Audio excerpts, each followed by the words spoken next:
Bonjour YouTube, j'espère que ça va bien, c'est Voltar. Aujourd'hui, on se retrouve pour une nouvelle vidéo au sujet du Prince des Dragons. Donc, on va déterminer ensemble quels sont les meilleurs personnages de cette série, du moins jusqu'à maintenant, parce que je crois qu'on va apprendre à connaître davantage certains personnages durant la saison 7, mais j'avais tout de même envie de vous partager mes coups de cœur jusqu'à maintenant. Donc, sans plus tarder, c'est parti. Donc, d'ici la fin de la vidéo, on devrait être en mesure de déterminer mon top 5 de mes personnages favoris du Prince des Dragons. Nous allons débuter avec Anya, notre premier personnage de la liste que je mets dans J'aime. Je trouve que sa personnalité, son importance aussi dans la série est plutôt intéressante, surtout son lien qu'elle a avec Ezran. Donc Ezran d'ailleurs que je mettrai juste à côté d'elle. Je trouve que c'est deux personnages qui se démarquent beaucoup et je crois qu'il y a du potentiel pour développer leur relation à travers la prochaine saison. Je trouve que dans les premières saison, on avait quelques difficultés au niveau d'Ezran, au niveau de sa maturité, de sa façon de faire des choix. Je trouvais que c'était pas super bien écrit. Il s'est un peu rattrapé récemment, mais Callum est clairement supérieur. Un autre personnage que j'apprécie énormément et qui prend la première place, c'est Aravos. Ce personnage qui nous a grandement étonnés à travers les saisons, qui est super marquant, super présent. Donc j'ai hâte de le voir à travers la prochaine saison. J'espère qu'on va garder ce momentum. Le prochain personnage de la liste, il s'agit de Akiyu. Ce personnage plutôt intriguant avec un bon caractère, mais malheureusement, je ne peux pas la mettre dans J'aime puisqu'on ne l'a pas vue assez fréquemment. C'est pour ça que je la mets dans Bien pour son caractère. Elle était quand même un peu marquante, mais très peu présente finalement. Concernant Amaya, c'est un gros J'aime. J'adore son caractère, mais aussi sa force. On sent que c'est un personnage auquel on s'est grandement attaché. La même chose pour Janai, donc sa femme. Je trouve qu'il y a des moments assez touchants au niveau de ce duo-là. J'ai un peu peur pour elle concernant le futur de la série. J'espère qu'elles vont survivre parce que ce sont des personnages auxquels on s'est énormément attaché. Par contre, du côté d'Astrid, j'aurais tendance à dire que ce nouveau personnage a du potentiel, mais l'a pas encore atteint. On sent qu'il y aura plus d'informations autour d'elle à travers la prochaine saison, donc il faudra attendre un peu plus longtemps pour que j'apprécie vraiment son personnage. Et c'est la même chose concernant son frère, que je ne trouve pas. Donc son frère, voilà, Cosmo, donc qui est aussi plutôt intriguant, mais encore une fois, on a très peu d'informations pour l'instant. Donc vous voyez que c'est quand même des personnages qui sont appréciables, mais qu'il y a du potentiel pour les développer davantage et leur peuple aussi. Donc j'ai hâte de voir tout ça.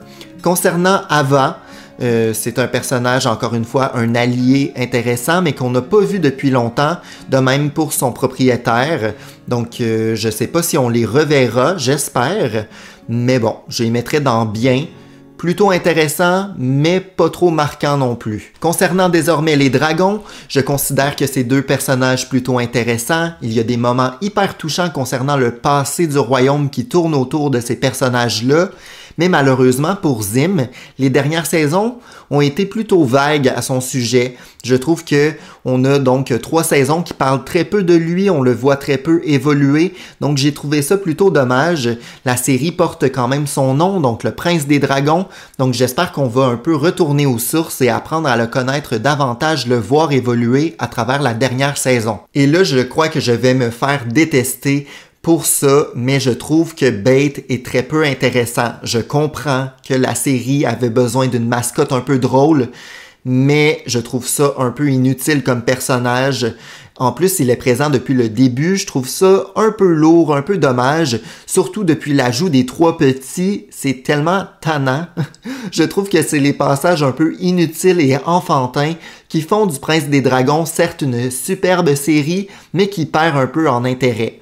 La même chose pour ce personnage-là, qui est donc un peu le pâtissier du royaume, qui est encore une fois très peu intéressant. Par contre, Claudia, de son côté, dans le top, un peu aux côtés d'Aravos, un peu inférieure à celui-ci, mais je la trouve hyper bien pour son évolution, pour la complexité de son personnage, donc elle mérite sa place dans le top. Maintenant, concernant Corvus, c'est un personnage que j'adore. C'est quand même quelqu'un qui se démarque malgré le fait qu'il soit mis un peu en arrière-plan.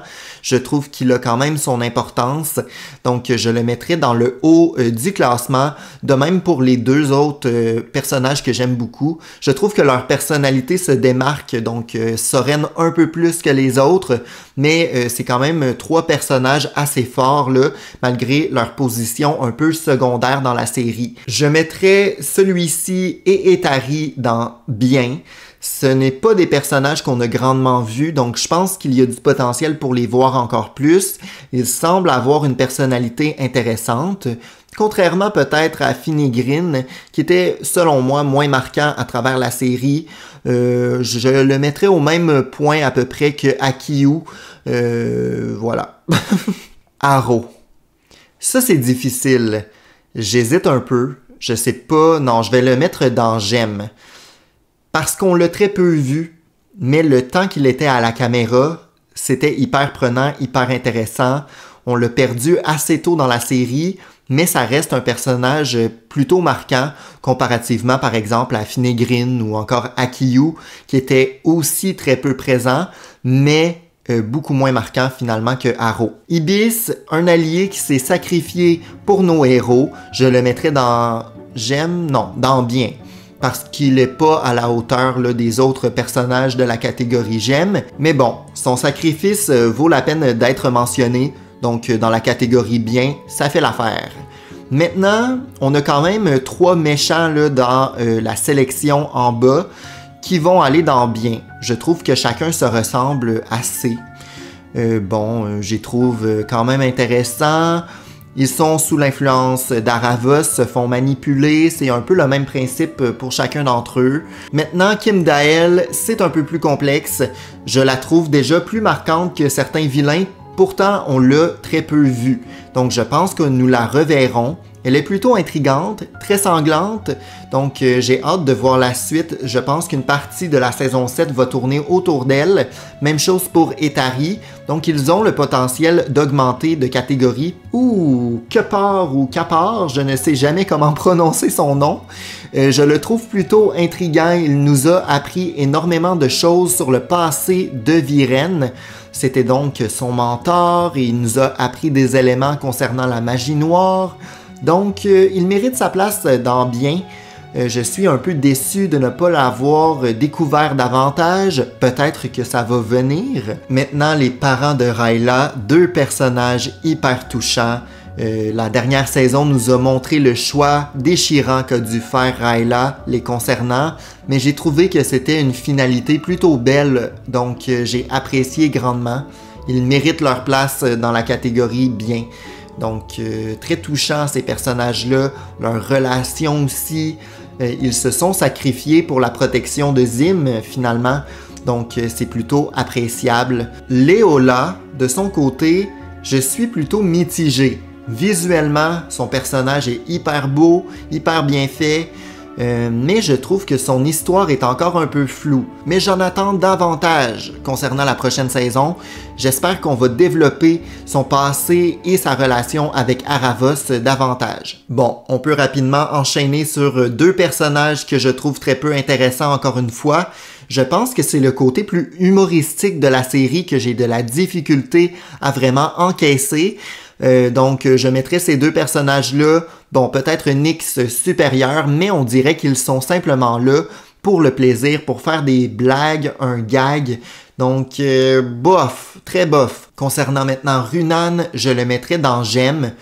Au niveau de Janai, je trouve qu'ils ont quand même une vibe qui est assez ressemblante. Je pense qu'il y a du potentiel pour lui de monter dans la catégorie J'adore, surtout dans la prochaine saison. Donc j'ai hâte de le revoir en action. Terry, c'est intéressant, parce que je le mettrais dans Bien. Je pense qu'il y aurait du potentiel pour que celui-ci soit plus haut s'il faisait des choix plus intéressants et plus intelligents. concernant Claudia, mais on dirait que l'amour l'a rendu un peu aveugle et trop attaché à celle-ci. Donc, malheureusement pour lui, je le considère dans bien. Je pense que ses choix ne sont pas super intelligents. J'aime bien le fait de mettre les 3 dragons ensemble, avec Zim légèrement supérieur au niveau de l'intérêt de son passé et des actions qu'il le fait à travers la série. Évidemment, le pirate, bon, ce n'est pas surprenant de ma part, je le mettrai dans bof, encore un personnage là, qui est là pour le côté humoristique. Et finalement, Viren, mon personnage favori, donc mon top 1. Je sens que c'est le personnage le plus développé, le plus complexe. Je dirais d'ailleurs que Soren mérite le top 6. Depuis le début, j'hésite de le faire monter.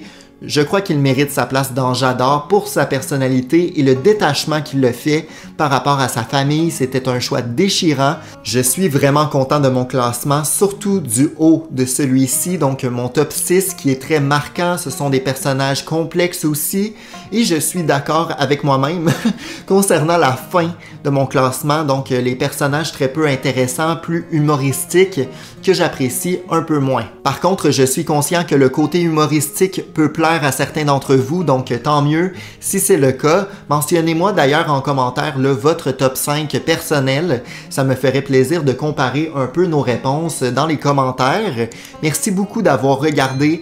Sachez que j'ai très hâte à la prochaine saison. Je sens que certains personnages ont le potentiel de grandement évoluer à travers la saison 7, donc ils risquent de changer de catégorie entre-temps.